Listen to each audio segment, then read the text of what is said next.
Hello and welcome back to the Everyday Entrepreneur.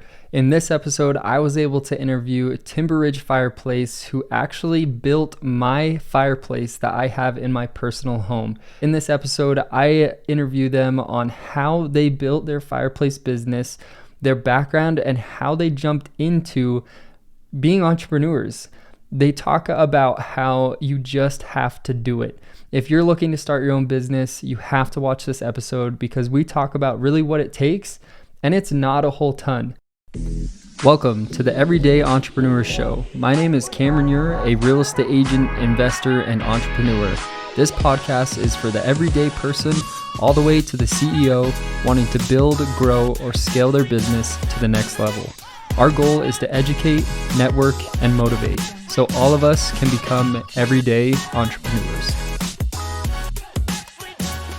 Welcome everyone to the Everyday Entrepreneur. I have Ron and Lisa from Timberridge Fireplace here with me today, and I am so excited to have you guys out. You have personally built a fireplace for me, and it was the best fireplace I've ever seen in my life. I'm so excited you guys could be on with me. How are you?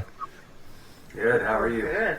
Doing great. So I have several things I want to talk to you about because of your background and how you have built your business in the short years of it being alive necessarily, with your awesome background coming from the industry. And so give me a brief overview of how long your business has been in place as Timberridge.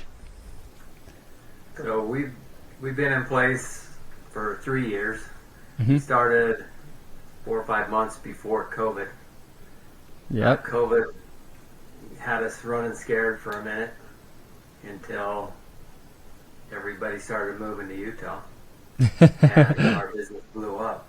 Yeah. While everyone was sheltered in place, so to speak, we were a necessary business. Yeah. You benefited from the...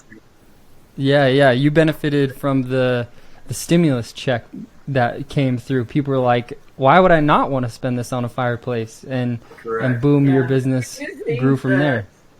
We do think that a lot of people, like, they couldn't travel, they couldn't go anywhere, do anything, so it was like, well, we might as well do our home remodel project. So yeah, we felt like for 2 years nonstop, we didn't take a breath. It just took off running.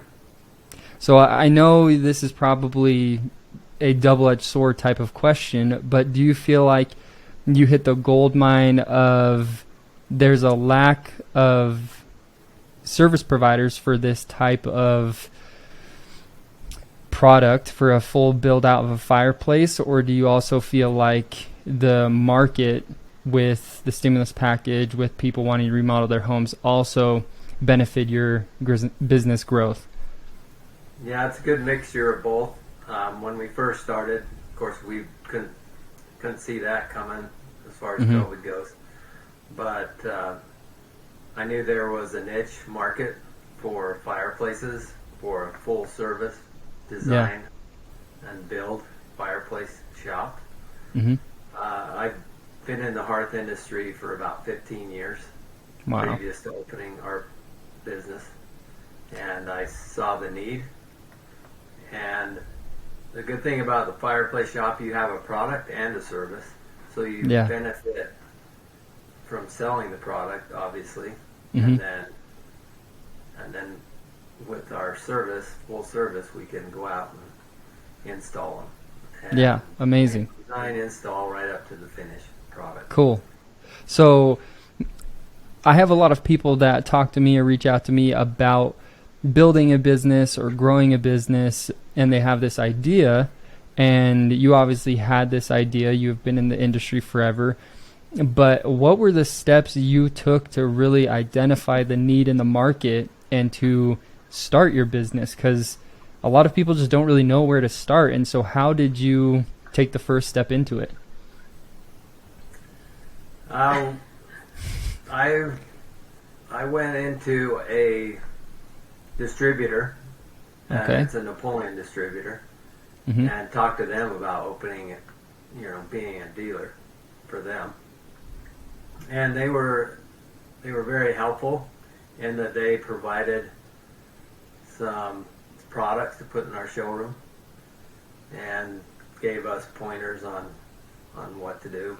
And then I kind of looked at the market along the Wasatch Front for a gap. And so we ended up being in East Layton, right at pretty much at the base of Weaver Canyon. So we service Ogden Valley and Morgan, clear into Camas. Okay. We've gone as far as Preston, Idaho. So all over mainly the place. northern Utah, mainly Salt Lake North is where we provide most of our service, but we're always looking to expand. Yeah. I think the market's slowing down slightly, so we just see a need to expand our boundaries. Totally. And that's what we're looking for.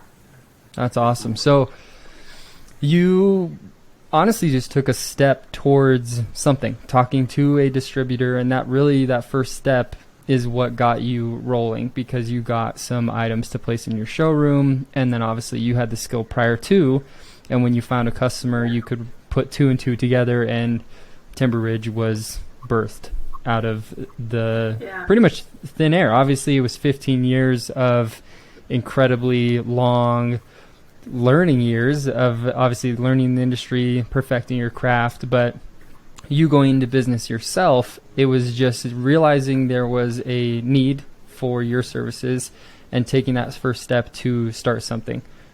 And with that being said, what was the growing pains of your guys' business? What were the first couple of months or year like to get you where you're at right now, where you're flourishing, growing, and expanding? Maybe to even add to your first question, like for us, it really was kind of this huge leap of faith.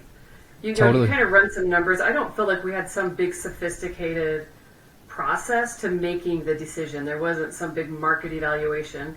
It was just his true working in the field, knowing that there weren't a lot of fireplace shops, so it wasn't like massive competition. Dealing with gas and wood and fire, people aren't going to do that online. They may buy a fireplace online, but they're not going to try to install it. Do you know what I mean? So like we knew it was a niche market, that we weren't competing with all of that. But then it was this huge leap of faith. And so he quit his job first. It was kind of like, oh, okay, here we go. And we just kind of ran some basic numbers. Okay, what's going to be our basic overhead? How can we keep it really low?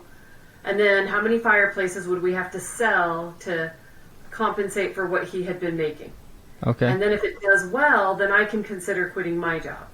And, so when we look at the first few months, I don't think we expect, it was probably 5 or 6 months before it just really took off, but we were making enough to replace what he'd been making. Yeah. COVID hit. There was a state program that went active that same week that kind of just catapulted us. So, I don't know. It really was kind of one of the struggles, though, was that I was still working my full-time job. Yeah. While also trying to do the administrative side, and he was even helping, but like trying to get all the quotes out, trying to schedule all the installs. So I'd say that was a struggle, because I was working basically like 2 jobs for probably 6 to 9 months. So it took you 6 to 9 months before you fully jumped in yourself, correct? Yeah, and probably 6 to 9 months before I paid myself. We were paying him, like, just enough, Yeah. We were able to, I guess if you call it paying him, we were able to replace his income. And then for me, I worked for 9 months before I paid myself a penny. Wow. So you were pretty much burning the midnight oil for a good minute before you were able to fully dive headfirst in, both of you, which is really impressive, and something that I think business owners and entrepreneurs don't talk about very often, where people just look at it from the outside and are like, wow, you were able to quit your job. That's amazing. Congratulations. Good for you. But in the back end, they don't see the 11, midnight, 1 a.m. work you're putting in, typing out on your computer quotes and sending those out. People don't see that stuff. And that's what is so cool about a business owner, is everyone I've talked to has continually brought up that they made massive, massive sacrifices and leaps of faith to get to where they are today. And so it's really admirable and cool to hear that you went through that exact same process. And so Now that you are growing and expanding, what tools have you used to grow your business, or what has been the most effective or efficient way to expand? Or do you want to go ahead? So couple thoughts to that. One was, we made this choice early on that we just wanted to have this really simple business. I had come from the corporate world and I had come with a background in sales and project management, and I was ready to step out of all that structure. And he was more like, anyway, we had this mentality that we were just going to be this simple little store with a simple little schedule. And it quickly showed us that it wanted to be so much more than that. So that was the first thing, is we weren't doing any marketing other than having a Google presence. We weren't, you know what I mean? People were like, oh, do this, do that. And I was like, no, we're good. We're good. Mm-hmm. It did finally kind of, after, like, here we are in year 3, and it's, okay, now we need some systems and processes. We need a CRM that is super efficient. We need, you know what I mean? Now it was like, okay, now we kind of have to grow up and be a more sophisticated business, if you will. So for a little while, you were back at the napkin running the ship, and it was obviously working, but like, you just recently dove into CRM and systems and such to really automate and streamline your business. Yes, exactly. That's crazy. So, go for it. No, just that's our challenge now. Yeah, now if you're going to grow, you need system and processes, and that's where we're at now, and that's why we got the CRM, and we're getting a little more sophisticated other than QuickBooks, you know? Yeah. So you pretty much grew by word of mouth, it sounds like, other than your Google presence. You obviously offered a niche product to the market, and people loved it, and they started to share your name and brand with others. Is that correct? Or what would you say the percentage of Google presence business and referrals / word of mouth business was? I would say 70 or 80% probably did come from Google searches. Awesome. But Ron was born and raised in Bountiful, and been a general contractor, so he did have a lot of contacts. So it was those contacts that really kind of helped us in the first 3 to 4 months. People that just knew him, hey, come do it. You know, it just worked out. But no, I would still say it's probably 80-20. 80-20. Wow. Still, I mean, that's amazing. If you can be pulling in 80% of your business from Google, and then you're getting 20% of those people to refer you more business, that's a model where you're forced to expand. You are eventually going to get overwhelmed, which it sounds like you're currently in that phase, which is fantastic. I mean, good problem to have. And so with your business now, is the biggest challenge for you getting the labor to complete your projects, or the systems, or what would you say to a business owner that is on the brink of serious expansion, and how to tackle that? You need to, I think, hire people that are better than you at certain things, and let them do that. Now, we haven't really gone out and tried to actively look for someone. I have a couple of people in mind, but we're set to hire another helper his background is construction. As far as fireplaces goes, he's gonna have to learn that on the fly, and that's something we can teach him pretty quick. Yeah. So we're looking at probably having a crew without me, which would be nice.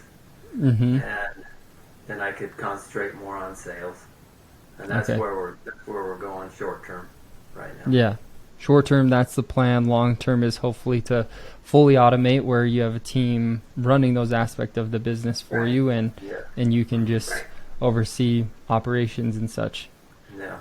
And then one thing, as far as employees go and family, it's hard to be all family in a business, because then you can't take vacations together.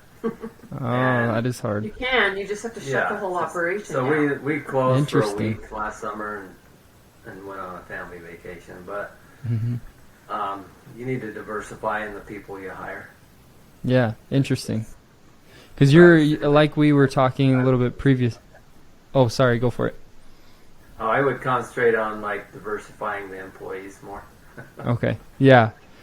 So you were saying you were a significant, well, you are pretty much a family-based business majority, and with that, when a business owner, because I have multiple friends that are in construction or industries where labor is hard to find, at least good, talented labor is hard to find, and the attrition is significant where people come on but then quit. How do you navigate that, and how do you try to find employees? What do you look for in an employee to be long-term and really grow with? Well, I would ideally have someone that wanted to grow in this industry, or someone who's already been in it and know what they like. Well, and we want to provide an opportunity, like as we interview and as we're talking and looking, we want to make sure that we're providing them an amazing opportunity. So don't just come work for us and be our little peon kind of person. That's, you know what I mean? We want them to have an opportunity to grow and to help be a leader in our company as well. Because if we can grow the way we want to grow, we're going to need leaders. Totally. You know? And so people who, so we're kind of trying to work and put together that type of a package so that when we do get out to market for new employees, that they'll be able to see that vision. So know that there's room for them to grow. Go over quickly for me, or at least I'm going to paraphrase, and then you can fill in the gaps for me, your business model, because for me, my experience with you guys was phenomenal. You guys run your business as if you are the customer's family as well. You're very kind, you're respectable, and you are efficient with what you do.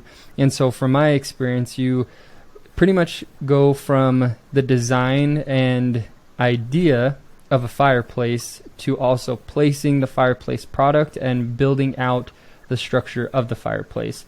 Do you have any type of restrictions or designs that you can or cannot do? What kind of entails Timberridge Fireplace in your business model? Yeah, we started out with this. I had this thing where Ron is he jack of all trades, like he can do everything. And I thought, man, I want everybody to get to experience that.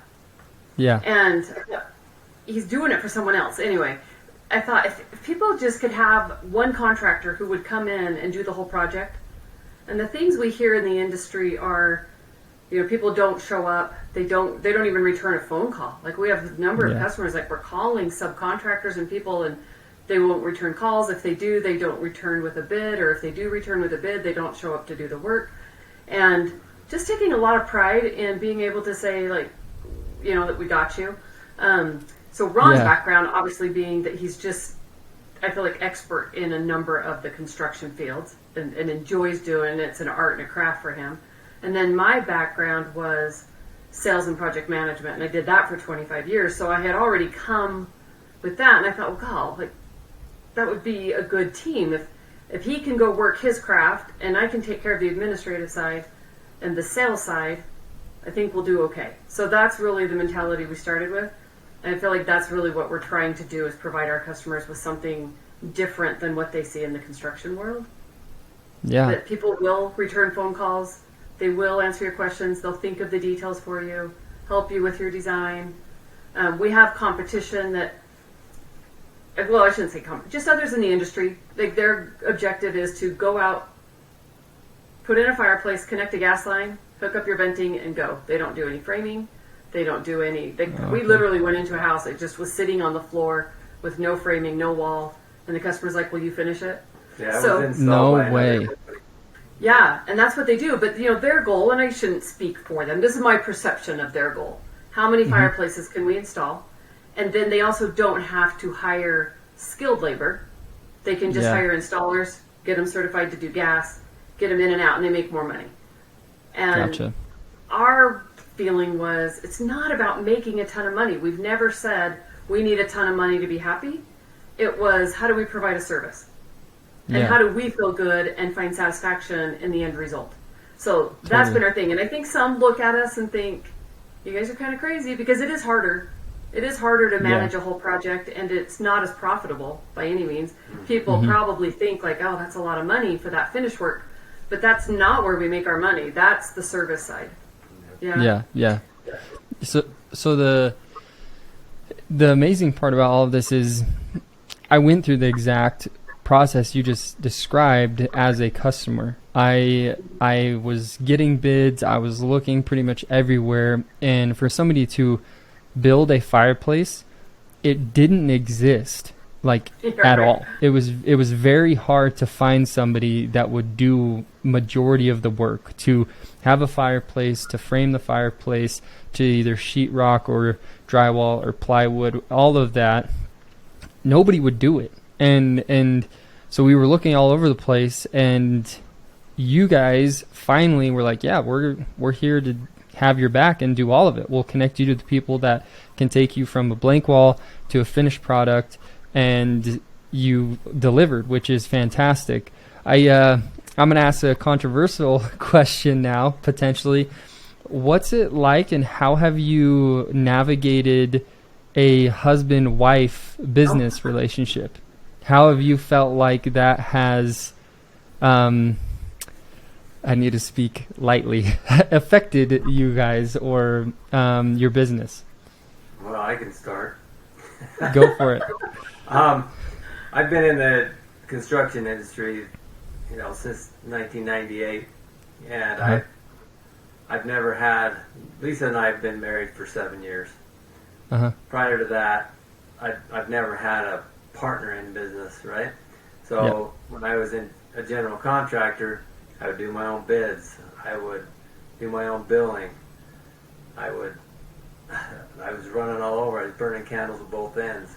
Yeah. The most important thing I can tell people now, since I've experienced, is find somebody that to do the things you don't want to do or you're not good at, and concentrate on what you're good at, and have someone else do what you don't like. And so it was a perfect match with her to have her manage the things that I don't have time for and I don't like to do.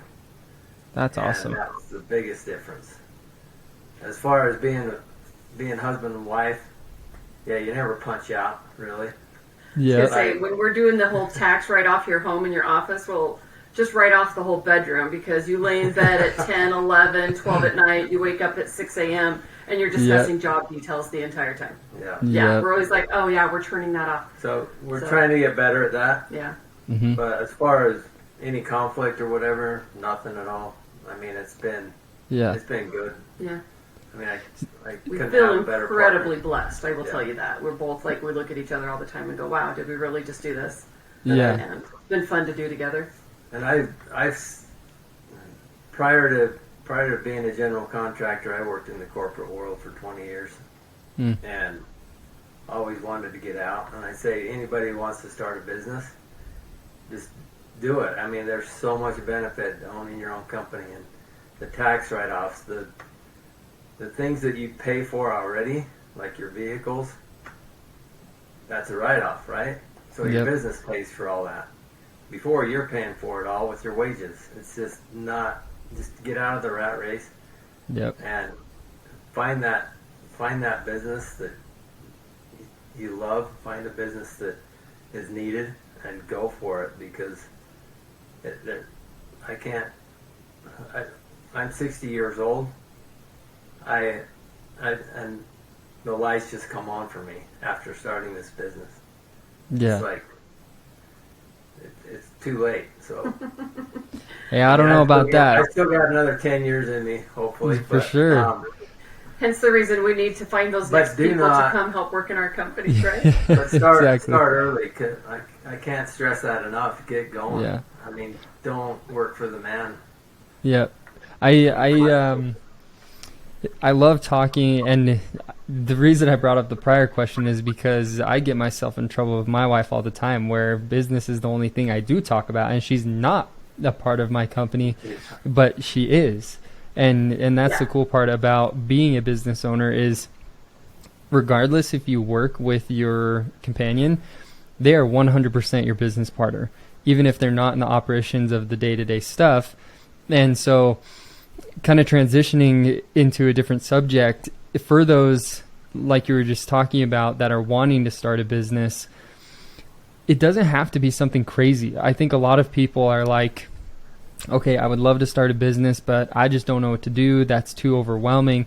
And realistically, to set up a business where you can have write-offs and such, you literally can hop on your computer, become an LLC, and poof, you're now a business, and you can start selling a service or product or whatever it may be.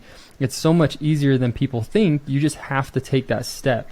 Just like in the beginning where you said you went and talked to a distributor, you already obviously had experience in running businesses and operations and things like that. But all of those people out there that are thinking, man, I need to get out of this rat race, you truly just have to take that first step, and all of the other parts are easy to fill in. You can pretty much figure it out all online.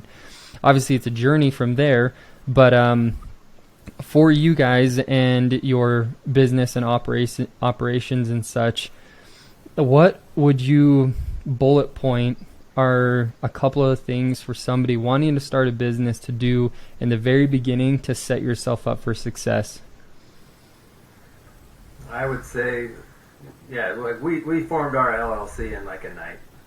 And, and then we formed a DBA.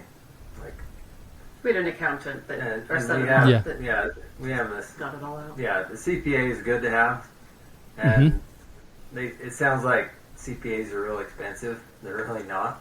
No, because they pay for themselves like significantly. First time you file your taxes. Well, he knew what he was doing, and he did it so fast. It was okay. There's your LLC. There's your DBA. There's your website. There's your. I mean, like within an hour or two, he had us like legit. It was crazy how fast. Yeah. We still had to go get a couple licenses and wait on a few things, but yeah. But it was really just move forward, just get started and go do it. Yeah. So for you guys, really the tips and tricks, it sounds like, which I love, is just cutting through the fluff and the kind of hysteria of, can I actually do this, and just actually doing it. Just saying, I'm going to do this tonight. I'm going to sit down. I'm going to form an LLC, because majority of the people on this planet, without a doubt, have an idea that they would love to chase. They have an idea in their head of like, man, it would be so cool if I started to sell my art, or started to provide a dirt bike training program. I don't know. Like, this is just random stuff that comes to my head. It's endless. Everybody has an idea like that. It's just people hold themselves back because they don't think it's possible. When in reality, it's so easy to do and set up. You just have to take those first steps. And so to finish this episode and to pretty much put the icing on the cake, what in your business would you say can grow a company faster than anything else? What would you say is the key to your guys' success so far? Well, I have two answers. One is, I think we both came with a lot of experience. Okay. Like, he was already the master of his trade. I had come with a lot of, like I said, sales and project management. I did not come with experience in running a company. So I've had a lot to learn, but I think just the grit of, we were both incredibly hard workers.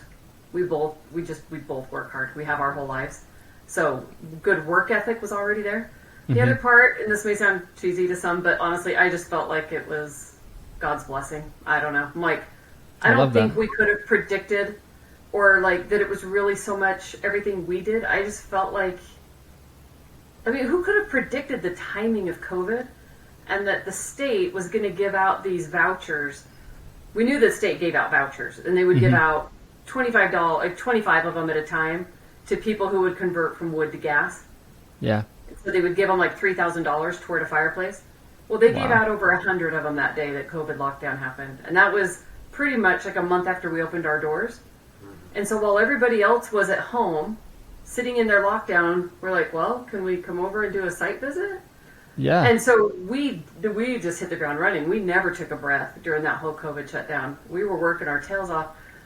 And I'm like, could we have planned that? I feel like that was just a blessing, you know? Totally. And as far as the state vouchers go, it was put on by the Department of Air Quality. Mm-hmm. And we had our certifications in line. You have to be a certified in national fire safety. Okay. So we already had our certification, which was one of the hardest certifications to get. Mm-hmm. I've got an HVAC license and I have a general contractor's license. The NFI certification was the hardest. But that set us up for being a dealer for the Department of Air Quality of the state of Utah. So that. I mean, you got to have your certifications. And what we do, there's a lot of things you can do where you don't need certifications, but that was a big deal. To have totally. That in place. We're still like if you go on, we're probably 4 or 5 other dealers can even qualify to participate in the Department of Air Quality change-out program. So that was lucky. So the timing and everything was just crazy. I mean, to summarize, it sounds like, I always say this, you work hard and you get blessed. You have to put the work first, and if you work hard, you're going to get blessed. And so you paired that with not cutting corners, because you could have been like, we're going to jump in and we'll figure out that certification later and we're just going to go for it. But you got that certification and it was perfect timing for you to be able to capitalize on the opportunities that were placed in your lap. And so for those, and this is great advice as well, for those wanting to start a business, don't jump headfirst in and do it wrong. Jump headfirst in and do it, but make sure you take the correct and right steps to do so, so you can set yourself up for success, not get yourself in trouble as being a business owner. And so I really appreciate you guys being on the episode today. It was fantastic hearing about your story, hearing about your tips in business and the growth that you're experiencing. And for anyone that listens to this, if you are really good at installing fireplaces, let me know so we can connect you guys. But we'll see you on the next episode. Thanks so much for joining us on the Everyday Entrepreneur.